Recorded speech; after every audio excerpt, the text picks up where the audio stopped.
All right, I guess we're ready to go. Hi, I'm Dr. John Askonas. I'm a senior fellow at the Foundation for American Innovation, and I'm delighted to welcome a really excellent panel on the fracturing of reality and what we can do about it. And I'm delighted to be joined by Professor Frank Fukuyama of Stanford University, Renee DiResta, author of Invisible Rulers and formerly of the Stanford Internet Observatory, and Reihan Salam, the president of the Manhattan Institute. So welcome and thank you for joining us today.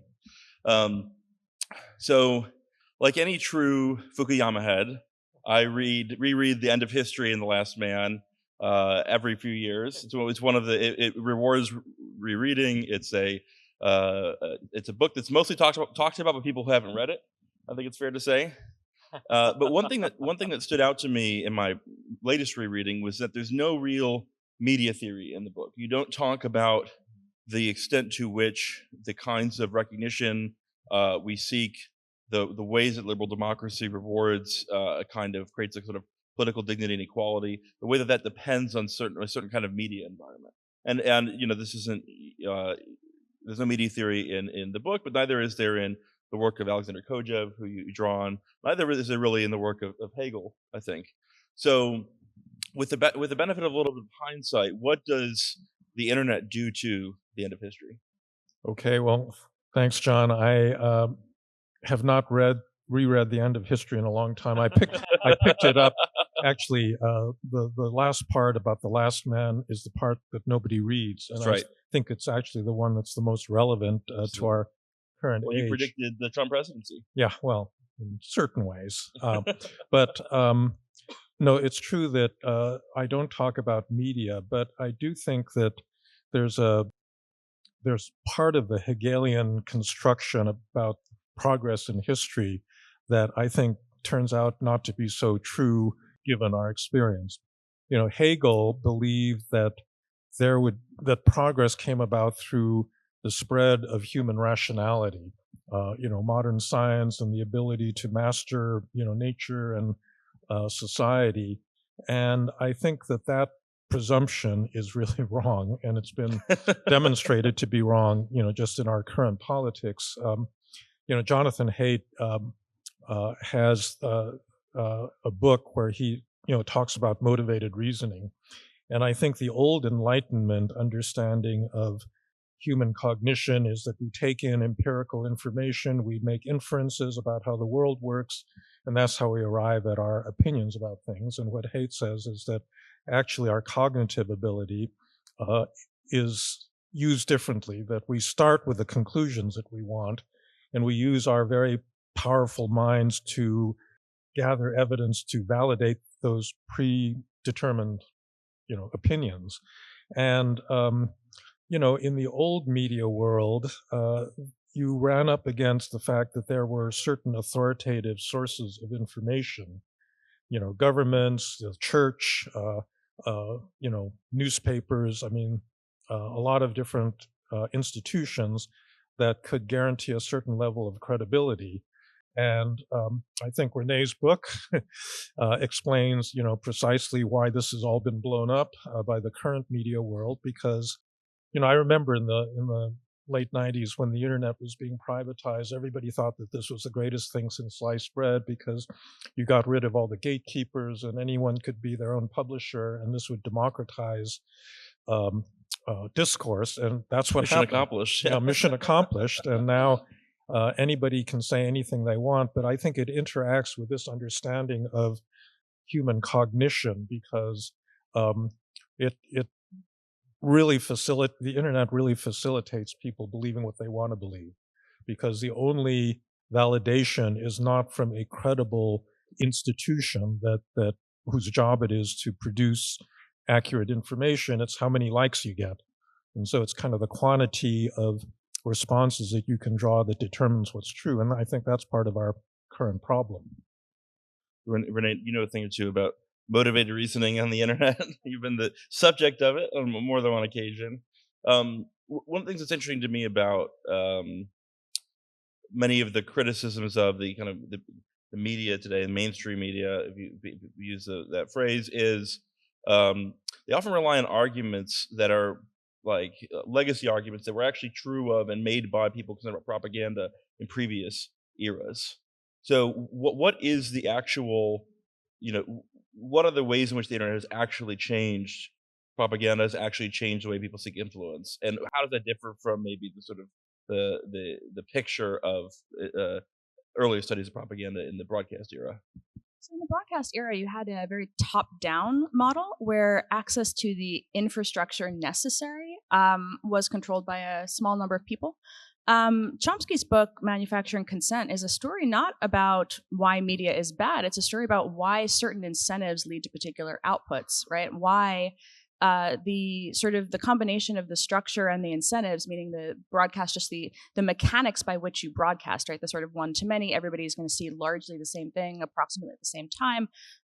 You have his concern was of this sort of like this hegemonic model of everybody's going to see the same narrative and it's going to shape public perception in an inauthentic way because the government and the media are working because of aligned interests to determine what the public sees.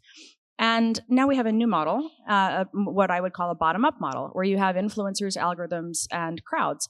And the infrastructure is foundationally different, right? It is a many-to-many broadcast model, but there is still a system of incentives in play that determines what kind of content is created. And the incentives are what the algorithm will reward, right? So the influencer is creating content not only for the human audience, but for the algorithmic audience, because that curation is going to drive the engagement that they get, which is then a function of their monetization. And you have the idea that, again, this is still a powerful tool of opinion shaping. And so it has become kind of beloved by political factions that want to use it across the political spectrum across the world to get their point of view heard, to make themselves seem like the majority opinion, sometimes to push other people out of the conversation. And so it's a foundationally different model. It's a different structure.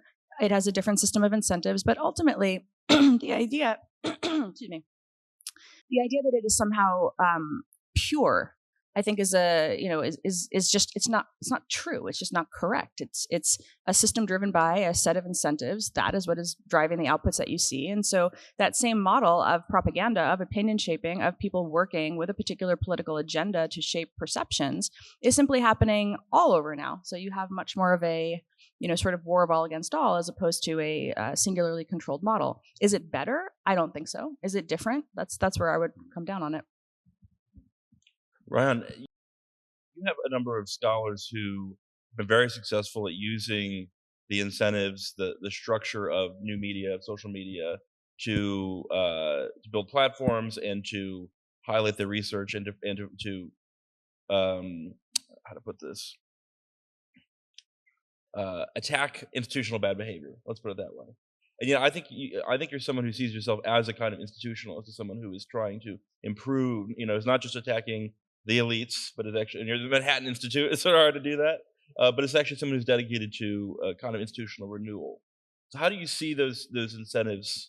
If we have a media environment that's quite destructive of trust in existing institutions, how do we get through that? And what is the role of kind of the gadfly or the critic in actually helping us rebuild social trust in institutions? Well, what makes an institution worthy of respect?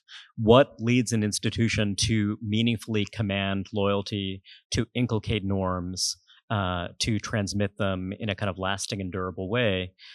These are the kind of first order questions. And when you look at a wide array of institutions, what you see is a carapace. What you see is a set of institutions that have been hollowed out in various ways. The kind of core logic of what made them distinctive, what made them valuable, oftentimes is hollowed out. And what you see is this intense isomorphism. Many, many different institutions that are seemingly different and seemingly in competition with one another just seem to converge very tightly on a kind of shared set of presuppositions. When you're looking at knowledge-creating institutions in particular, this can be really, really pernicious. One way to think about this is think back to 2020. When you think about how an institution has typically worked, how a workplace, let's simplify it a little bit. What you have are people at the upper reaches of management who are able to engage in tight coordination with one another in a very kind of direct way. They have their own agenda. It's not always entirely explicit, It's not always entirely explicitly shared with people throughout the organization.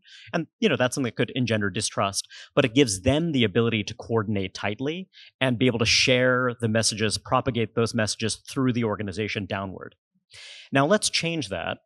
Let's take those institutions in those leadership roles. Let's make them incredibly insecure and uncertain. Let's isolate them from one another. Let's not have them in a shared physical workspace, okay? And then you have newcomers within the organization, junior members of the organization. Who's doing the work of conveying institutional culture? Who's doing the work of establishing authority? Authority is established partly out of this idea of a reciprocal relationship. This is the old Robert Nisbet idea. The idea that I have authority over you partly because I am actually meeting your needs. I'm investing in you. I'm mentoring you. Okay, let's disrupt that. And then you have younger people within the organization who are, call it on social media. They have various other ways of basically building a kind of shared culture, shared understandings. And then they realize, much like Renee's 3-year-old son some years ago, that there are more of us than there are of them. These people have no conviction. They have no ability to coordinate. They don't know, is the thing that you're saying what you actually believe? Or are you just mouthing a platitude? I actually don't know. I'm uncertain about that. I'm insecure about it. And those younger folks, they have not been inculcated in the norms of the institution, but there is this charisma around, okay, what is this idea out in the world? What is this meme that is incredibly compelling, that serves a kind of coordinating function? So you actually have broken these institutions. You've turned them upside down. Now those kind of ideas, those coordinating ideas have no obligation to be constructive. They have no obligation to support, sustaining the kind of health and long-term viability of a given institution. That is the work of the institution itself, of the folks who are the stewards of that institution. So you have this really interesting breakdown there within so many institutions that makes them vulnerable. Now, if you're someone who sees a bunch of knowledge-creating institutions that strike you as hollow, flabby, and corrupt, what is it that you do about that? In this pretty chaotic information environment, one thing you do is, hey, you try to kind of advance these other norms, these memes, these ideas that can further sap the legitimacy of those organizations with an eye towards maybe we clear the way for some other alternative. But of course, you need some constructive project about what are the kind of institutions you want to see in the world. And I think that is a big question. Do you have the capacity for that institution building now? That's all a little vague, but that's one way to think about it. Well, I think you're right. I mean, so much of the kind of standard critique of social media and the internet is an informational critique. We used to have a world of shared facts, shared realities built by authenticating institutions, and that's broken down. And now, there's misinformation, there's disinformation. People glom onto the realities, the facts, the narratives that they prefer. But Reihan, you raised another possibility, which is there a precursor to that, which is a breakdown in a kind of teleology, a breakdown in shared projects, a breakdown in shared ideals, a breakdown in shared responsibilities. I mean, it's interesting. Frank, you wrote a very good book on trust 20 years ago, and I wonder if that you might comment on this. 20 years ago, you have people like Hugh Hecklow writing about the breakdown of the institutional sensibility, a breakdown in people's stewardship over institutions, the number of people who are willing to work in an institution for a long period of time in order to ensure its ongoing health. And that of course started before the internet, right? The internet, I think, has accelerated this. So is the real problem here not information, but something deeper, something more about the kinds of values? How do we align human sociality with like continuing civilization and culture? And if that's the problem, how do we address that? Giving you the easy ones, Frank.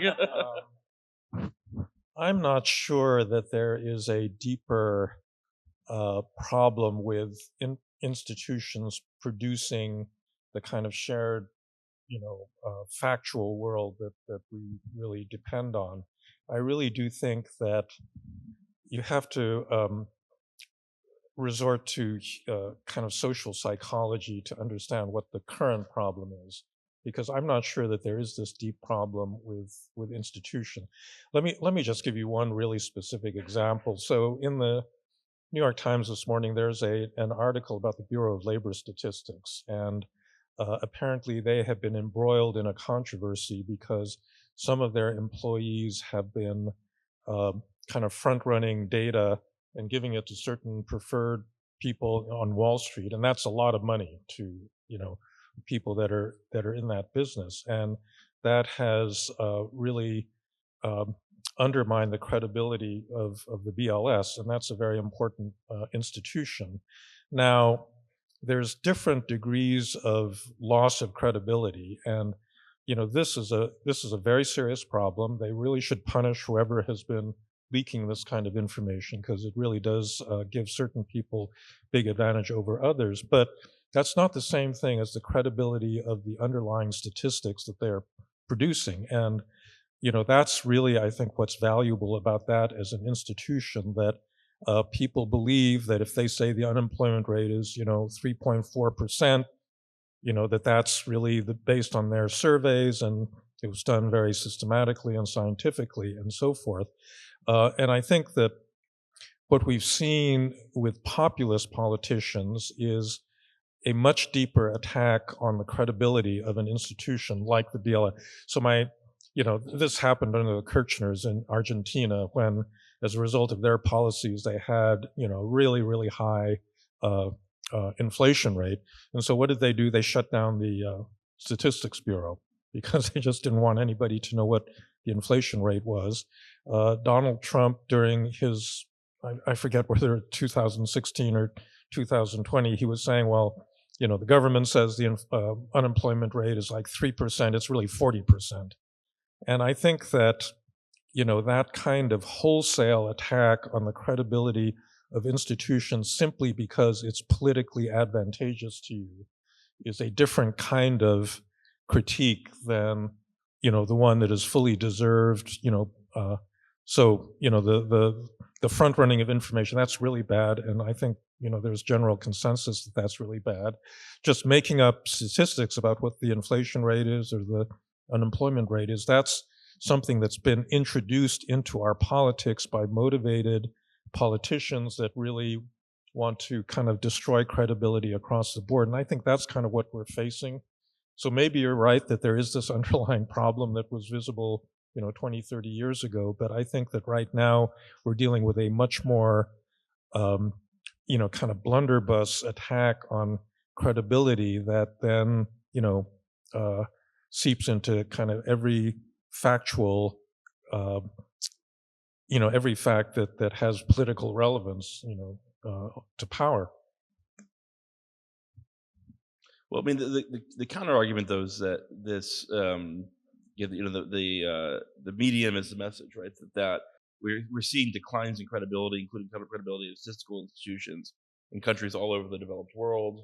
It's I think it's hard to argue that it started with Trump or with kind of the latest rise in populism. I mean, what do you think, Renee and Reihan, about this? Is this a is the populist moment, the one argument populism is that it's a response to particular kind of political circumstances, especially majoritarian or large coalitions that are blocked from achieving their preferences within institutions. There's another argument which says that focuses more on the kind of the movement making or the media dimension. In this case, might look at new media forms that are attractive to populists, that populists have unique advantages on. Where do you fall on that kind of, or is there some third factor here we're not considering? I spent some time in the book on this in a chapter on COVID. And I wanted to write the chapter on COVID to focus on both the real failures of institutions, right? Real areas where, and I picked a number of moments where, the CDC's initial guidance on masks, for example, right? And just what was the dynamics of where a public opinion had already formed before they spoke.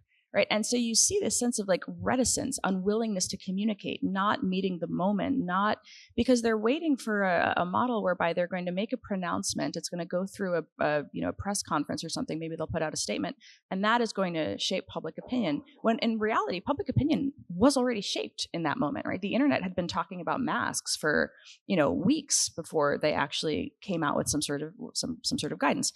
And this was the sort of, for me, one of these examples, and I tried to use COVID as the example of this because you have the very real failures of institutions, the very real challenges. COVID was, of course, complex because people didn't know at the time, right? They were working with very incomplete information. But then the other piece of it is what Frank notes, it becomes very advantageous to attack any institution. And so any institutional failure is evidence that all of the institutions are failing. Any mistake is evidence that the entire thing is corrupt and needs to be destroyed. And the other piece, the social psychology piece of this, is that it becomes actually quite fun to participate in those types of attacks, because you are a person then at that point, you're heterodox, you have insight, your eyes are opened, you are not a sheep, you are not a believer in the crumbling edifice of the CDC. You don't trust authority because you're a free thinker, right? And so that becomes an identity, right? It's very much an identity, and it is also enjoyable, and that is a thing that I think people miss a little bit when they're not in the extremely online arena, which is that it becomes fun for people, and more importantly, it becomes a way to reinforce that shared identity and that shared reality.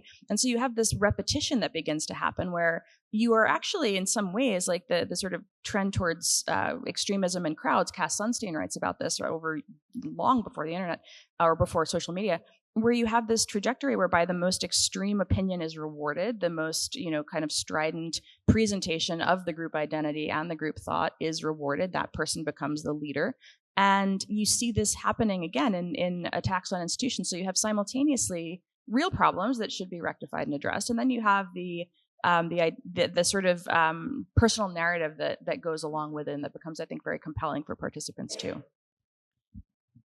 So if you believe that institutions and their authority is a reflection of how they relate to wider publics, I guess my view is that we're in an age of information abundance. This is an argument that Martin Gurry has made, and that therefore necessarily means that institutions that enjoyed wide authority, unquestioned authority, of course they're going to become more fragile. And then what you see is institutions that experience that fragility. They experience that in a condition of information abundance, your effort to clarify, that is to be clearer than the truth, your effort to manage a diverse, differentiated, divided public and try to share broad public health messages when you know that it's imperfect. This is just fundamentally a much, much more vulnerable enterprise. It's just much, much harder to do. I guess I'm someone who instinctively is someone who likes the much ridiculed idea of doing one's own research, right? I mean, it's something that is like literally the definition of a certain kind of crass internet bozo. But I guess in my experience, just doing my own research has been awfully beneficial for me personally, awfully beneficial for a lot of other people, including sophisticated people who are early adopters. You had people who were saying, well, gosh, let's look at what is being done in other market democracies with respect to the management of COVID when it comes to small children. They're doing very different things, but what I'm looking at are authorities that seem incredibly brittle. And their response to distrust in their guidance seems to be just to denounce the information environment or and it just seems like, gosh, I'm not sure if this is necessarily a really robust response to these questions. Look, I mean, I imagine there are some other people in this room who share my misgivings and deep skepticism about the kind of public health guidance regarding nutrition and nutritional science, given the limitations of what we know about nutritional science, period. So the idea that there's also, folk wisdom over time that is, in some cases, in an adversarial or antagonistic relationship with certain kinds of official knowledge that have lost credibility for a variety of reasons, some of them good, some of them bad. I guess when we're talking about the fragmentation of reality, I'll just zoom out for a moment to say that I think that we're in an environment where you see constant rapid business model innovation in the business of addiction, and how do we foster addictions? It could be this kind of idea of dopamine culture, when it comes to attention seeking and the kind of management of attention, whether through social media, advertising, and the saturation of our public life with modes of advertising. But then also it reflects this other break. When you think about what is the difference between a traditional and a modern society, one way to think about that is a kin-based versus a non-kin-based society. Are you in a society in which you're embedded in a large, self-consciously multi-generational family that has its own cultural inheritance, distinctive ways of life that are at some degree not impervious, but have some resilience against these kind of addictive themes or technologies or ideas from the wider world? Whereas if you're in a non-kin-based context, you're looking to your peers, you're looking to fashion, you're looking to how do I achieve distinction in this otherwise kind of chaotic world. I think that is a very big, deep thing, and that's operating on a 100-year time cycle. Then you have these other things that are really kind of novel and constantly changing. So you have this kind of kaleidoscopic, kind of media business environment. Ayahuasca, when developed as a practice with, shamans, in South America over hundreds, maybe even thousands of years, is one thing. Ayahuasca is something that people do in Williamsburg, without actually being embedded in this kind of wider cultural context is a very different thing. And I think that basically we're getting thousands of these kind of novel compounds, whether they're kind of literally or figuratively chemical. And so when I look at this fragmentation of reality, part of what I see is something that looks a little like a class divide, but isn't exactly a class divide. That is, people who have some capacity for renunciation and discipline around their engagement with addictive technologies are able to kind of use them sparingly in a way that allows them to be professionally successful or what have you, to enjoy status, but only to some degree. And when I look at groups that are reproducing themselves and seem formidable and successful, I see those that have developed these antibodies to these kind of addictive potentialities. And I think this totally relates to the information environment as well, because there are some people who've long been very skeptical of the consensus within elite knowledge creating institutions, but are able to do that in a way that's more or less safe, in a way that is not kind of creating chaos in their lives or that of other people's lives. And that's a really, really big question. How many people are in these thick, embedded networks that create these antibodies against these addictive potentialities? And I think most people aren't. And so then, how are people acted upon in these kind of complicated, unpredictable ways? That's really interesting. And I think that's going to emerge as a theme today, that for many of these areas that we think of technological or economic problems, the fertility crisis, competition with China, future of education, actually, they're also writing on top of deep cultural questions about whether we can reconstitute forms of culture that make it, as it were, safe to engage with, or that make the new technologies that we're building adaptable for kind of human flourishing. I think without that, you're kind of NGMI, not going to make it, as the kids say. So in the time we have remaining, maybe on a more hopeful note, many of the problems that we're talking about are structural problems in the sense of changes in the way that the internet media structures communities, structures discourse, have led to breakdowns of institutional trust and all sorts of other bad emergent phenomena, like the various swarms that seem to attack Renee on a frequent basis. What are the structural changes we can make in our media environment and internet technology that might help us restore trust?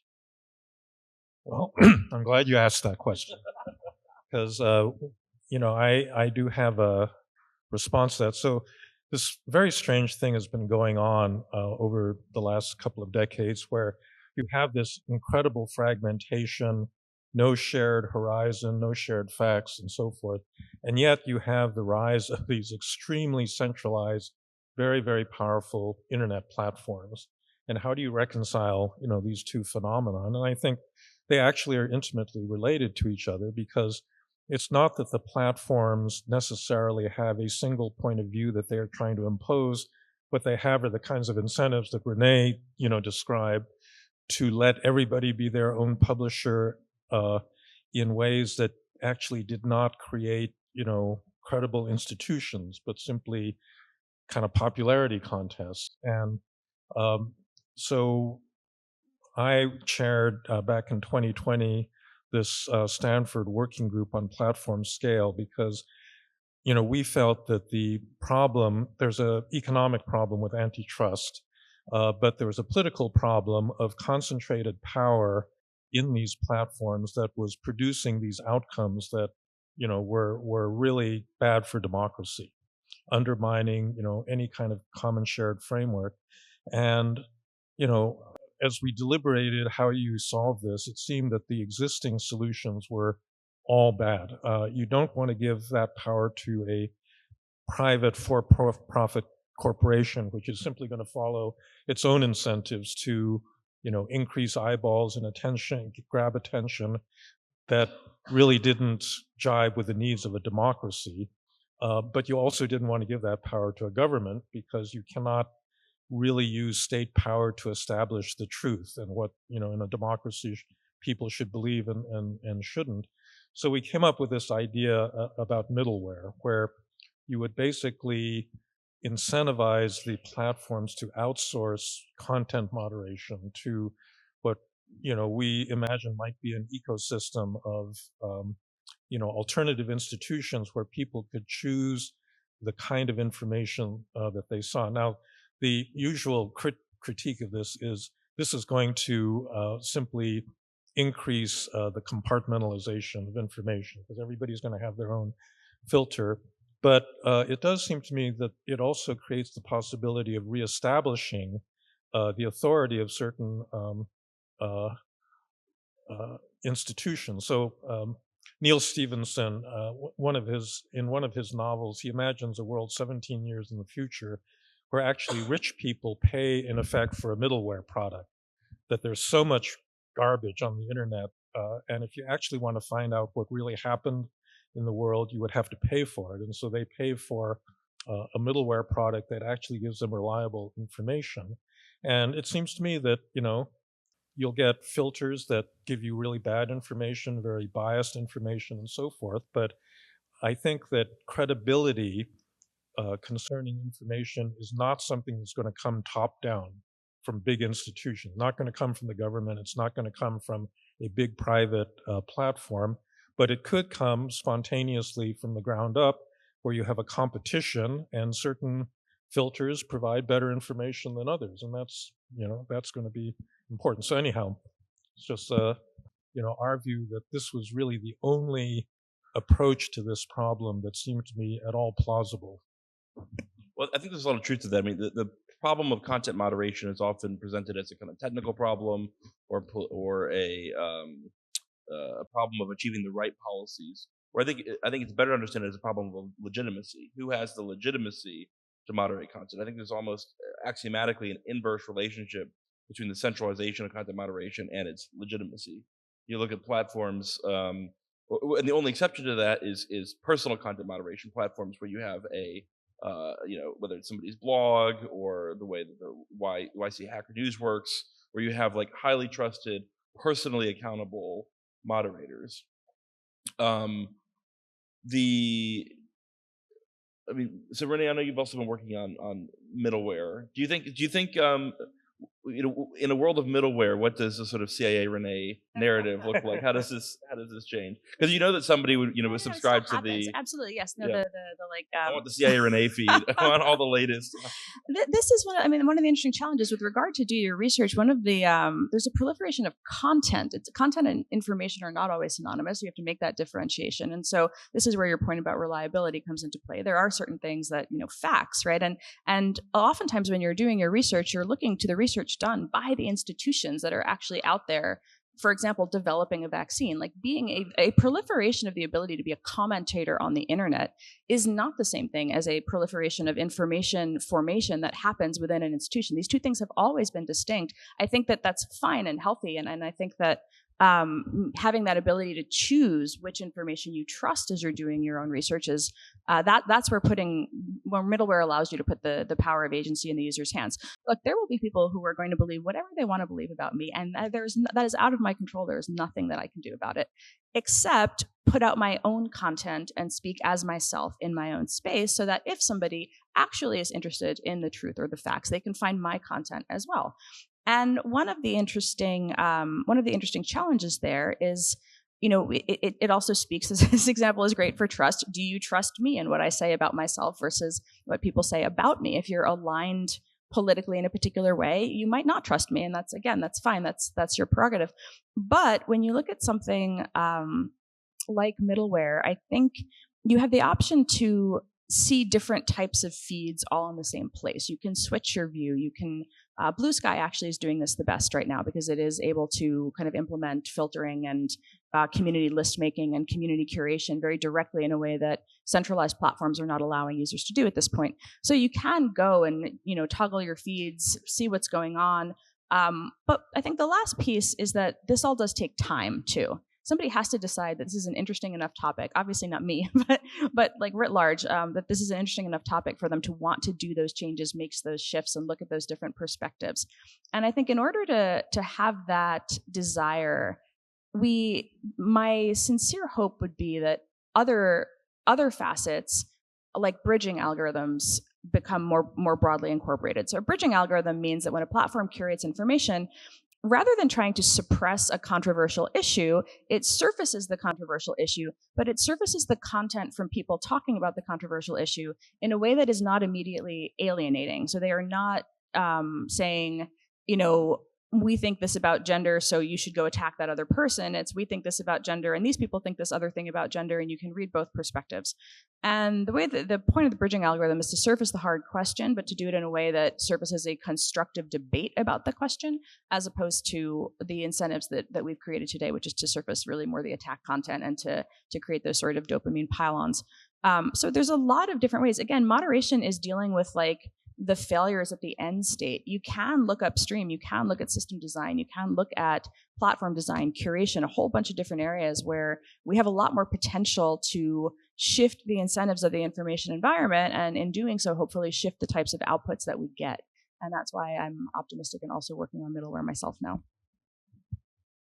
I'll just say that I appreciate that both Frank and Renee are approaching this question from a place of humility, the idea that we want a range of different providers, and I think that's a really, really good place to start.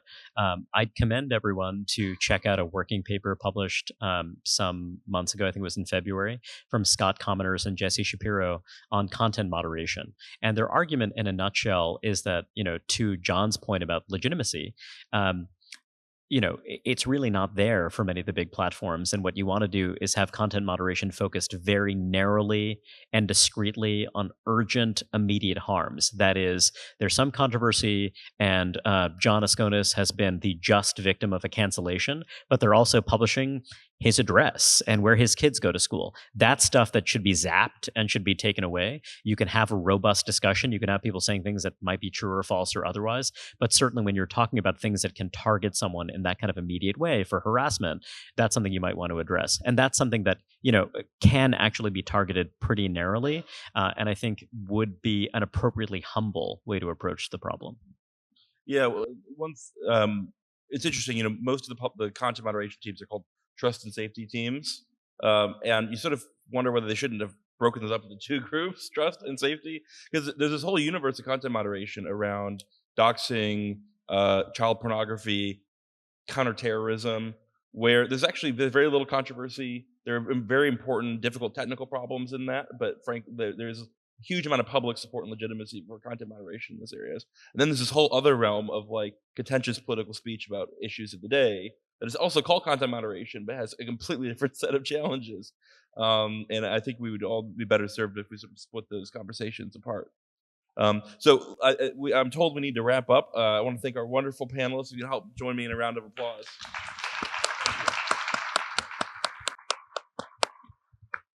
Thank you so much.